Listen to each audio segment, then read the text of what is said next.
한낮에 버스 안 손잡이를 잡고 선 노인과 젊은 남성이 갑자기 언성을 높이며 싸웁니다.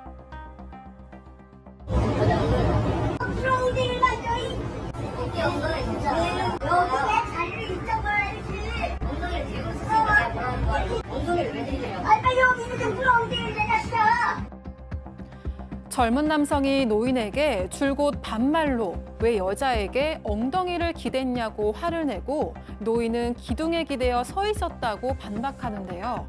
말싸움은 결국 폭행으로 이어졌습니다. 대체 저 버스 안에서 무슨 일이 있었던 걸까요? 예, 가족 여러분 좀 주목해 주십시오. 버스 안에서 젊은 남성에게 폭행을 당한 노인을 도와줬다가 억울한 상황에 놓였다는 제보입니다. 주말 사이에 크게 화제가 되기도 했는데요. 저희가 이 폭행을 말렸던 남성 그리고 노인 양쪽의 입장을 좀 들어봤죠. 네, 자 일단 상황을 좀 얘기해 드리면 지난해 6월입니다. 용인에 있던 어느 버스에 있었는데 한 80대 노인이 버스 손잡이를 잡고 서 있었고요. 어떤 여성이 앞에 앉아 있었던 걸로 보입니다. 약간 뭐 이렇게 다른 쪽에 이 앞에 있는 젊은 여성이 앉아 있었는데 그 다른 쪽에 있던 남자가 갑자기 자리를 옮기면서 일이 벌어졌습니다. 특히 노인한테 반말로 화를 내기 시작했는데요. 알고 보니까 이 남성은 이 여성의 남자친구였어요. 앞에 아하. 앉은 여성의. 아마 여성이 문자로 누가 몸에 엉덩이를 들이대는 것 같다 이런 메시지를 보냈고 그 메시지를 보면서 자리에 옮겨가지고 노인한테 좀 화를 냈던 건데 노인은 기둥에 기대어 서 있었다라고 별명을 했는데 계속 화를 냈다라고 해요. 나중에 이 피해받은 노인의 아들 얘기 들어보면 아버지가 좀 몸이 있다가 불편했다고 하고요.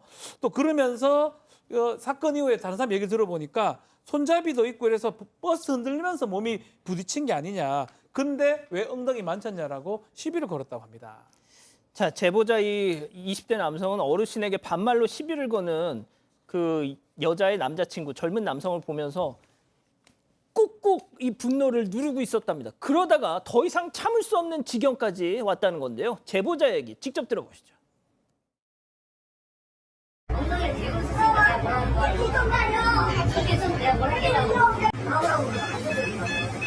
엉덩이를 왜 들이대요? 빨리 여기 있는 데 불러 엉덩이를 내 자식아! 엉덩이를 댔으니까 지금 하지 마요.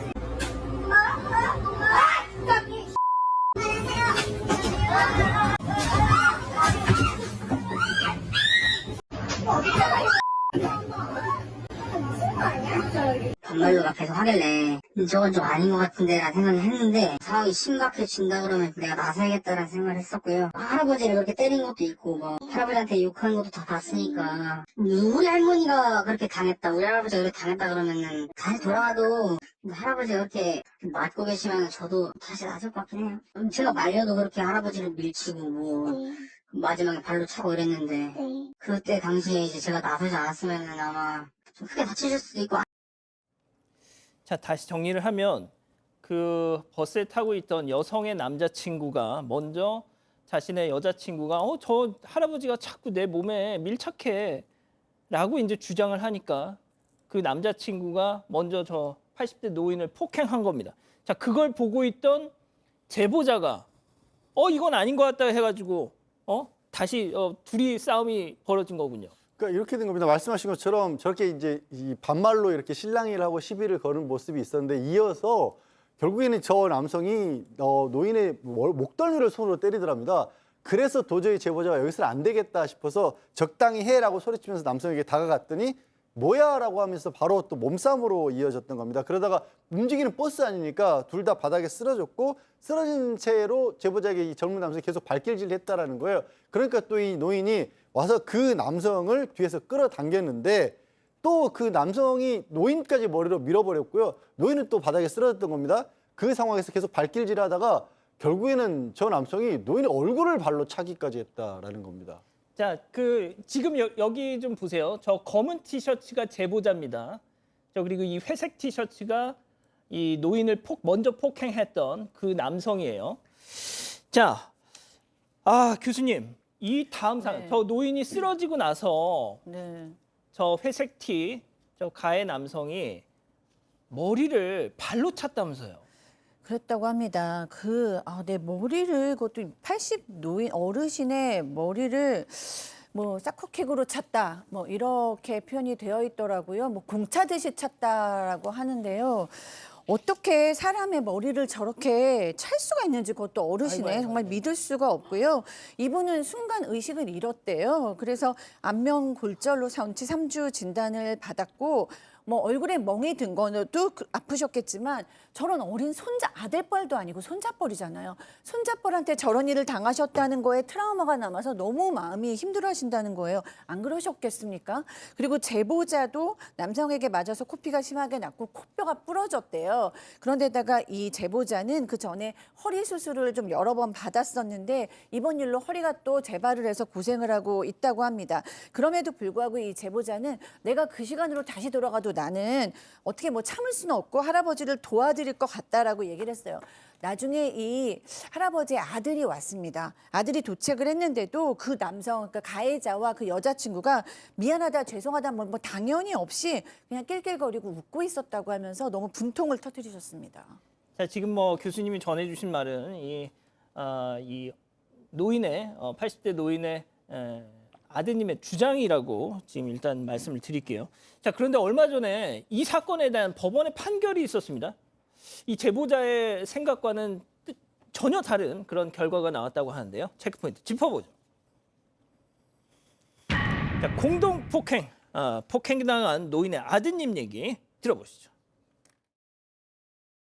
공동 폭행이라고 셋이서 다 같이 피의자라고 그런 소리 들었어요. 아니 젊은 친구한테 우리가 미안하잖아요. 내가 아버지를 도와주다가 그랬는데 우리가 그냥 나몰라라 하고 그러면 걔는 뭐가 되냐는 얘기죠. 사실 이 일이 끝나면은 진짜 저 경찰서나 이런 찾아가서 의인으로 추천해볼 그럴 마음으로 있었었어요. 이런 건 어디 있어요. 처음에 그런 일이 있고 나서 걔네 부모님한테 제가 죄송하다고 그리고 고맙다고 그러고 저희는 이런 일은 다시는 없어야 된다고 생각하고 이런 친구들은 가만 두면 안 된다는 생각이 들어요. 자, 그러니까 법원은 뭐 이 사안의 경중은 조금 차이가 있을지 모르겠지만 셋 다 잘못했다. 네, 지난 5월 30일에 약식 명령으로 법원 판단이 나왔는데요. 남성은 상해죄로 벌금 200만 원, 그리고 제보자와 노인은 공동폭행 혐의로 벌금 100만 원의 처벌이 내려졌습니다. 제보자가 남성에게 주먹질을 한 것, 그리고 노인이 남성의 목과 바지를 잡아당기고 그 과정에서 남성의 성기를 잡은 행위도 폭행으로 판단했는데요. 제보자는 폭행을 말리는 과정에서 폭력을 사용한 건 이 잘못을 인정하고 있지만 만약 자신이 나서지 않았다면 할아버지께서 어떻게 되셨을지 상상이 가지 않는다고 전했습니다. 또 피해 노인의 아들도 제보자를 경찰서의 의인으로 추천하고 싶을 정도로 고마운 마음을 가지고 있었는데 전혀 예상하지 못한 판결이 나와서 너무 억울하고 제보자에게도 미안하다고 전했습니다. 박 변호사님, 예. 저런 상황에서 저 회색 티셔츠의 폭행을 억제하면서도 내가 법에 저촉되지 않으려면 어떻게 해야 되는 거예요? 사실 신고 같은 게 방법밖에 없습니다. 아니, 경찰 오기 전에 할아버지는 이미 근데 이제 거기서 사실은 여기 이제 장면에 보면 바로 이제 이렇게 가격을 합니다. 이 부분이 좀 안 좋았던 것 같아요. 아니면 방어 행위라든지 소극적 방어 행위 정도 되면 정당방위 될 수가 있는데 뭐 지금 아마 경찰이 판단컨대는 같이 좀 싸우는 모양새로 지금 보이거든요. 아니 때리는데 어떻게 해? 그래서 뭐 그래도 법이 좀 그렇다 보니까 그런 부분들 때문에도 지금 누리꾼들 사이도 여러 가지 반응들이 사실 있어요. 막고 있는데 어떻게 모른 척하라는 거냐 이런 얘기 사실 지금 진행자 말씀처럼 있기도 하고요. 또 이래서 남의 일에 끼어들면 안 된다라고 또 있고요. 말리기만 했어야지 폭행까지 하는 거, 가격하는 모습 선 넘은 듯 있고 의협심에 나섰을 텐데 결국은 벌금 전과자가 되는 겁니다. 벌금 처분 받았으니까. 그래서 이제 여러 가지 얘기가 있는데 법적으로만 따졌을 때는 뭐 폭행죄 성립할 가능성이 매우 크고요. 근데 그 공동 폭행이 되는지는 좀 애매하긴 한데 좀 기계적으로 적용했던 측면도 있는 것 같습니다. 뭐 경찰이 아마 저 영상들 다 보긴 다 봤겠지만 엄밀히 말하면 그냥 맞았을 때는 문제가 없는데 같이 공격을 가하면 정당방위나 방어에게 되지 않는 이상은 유죄가 될 가능성이 좀 높습니다. 지금 자막으로 나가고 있지만 같은 당시에 그 버스에 타고 있던 다른 승객들이 제보자에 대해서 선처를 부탁한다는 탄원서까지 저렇게 썼다는 겁니다. 자, 양 변호사님, 법원에 정식 재판을 지금 신청하셨대요. 이 제보자와 이 피해 어르신 쪽에서. 그럼 뭐 좀 달라질 수 있을까요? 좀 이해가 안 가는 부분이 일단 지금 벌금이요. 저 가해 처음에 시작된 그 젊은 남성이라는 사람이 200만 원이고 양쪽에 지금 제보자분하고 노인분이 각각 100만 원씩이에요. 지금 노인분은 전치 3주에 얼굴 쪽에 상해까지 입은 상황이거든요. 물론 적용 법조는 상해를 적용을 했다라고 하지만 글쎄요, 저게 정당해 보이는지 모르겠고 아까 박 변호사 잠깐 얘기를 했지만 지금 제보자분 같은 경우에는 이게 뭐 처음 공격한 것이 어떻게 되는지는 자세히 저 내용으로 봐서는 안 보여요. 그런데 다른데 좀 공간이 열려 있었고요.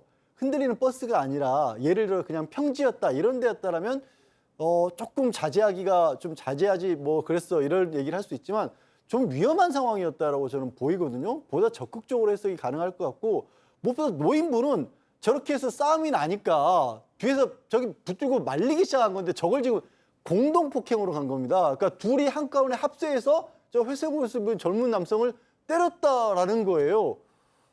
저는 이 부분은 정말 저렇게 과연 했어야 마땅한가? 정식 재판에서 이 부분은 모르겠습니다. 이게 뭐 변호사를 선임할지 어떨지는 좀 모르겠습니다만 판사가 조금 더 좀 면밀하게 봤으면 좋겠습니다. 저희가 전체 영상을 다 꼼꼼하게 본 건 아니지만 일단 첫 번째 이상은 그래요. 예, 알겠습니다.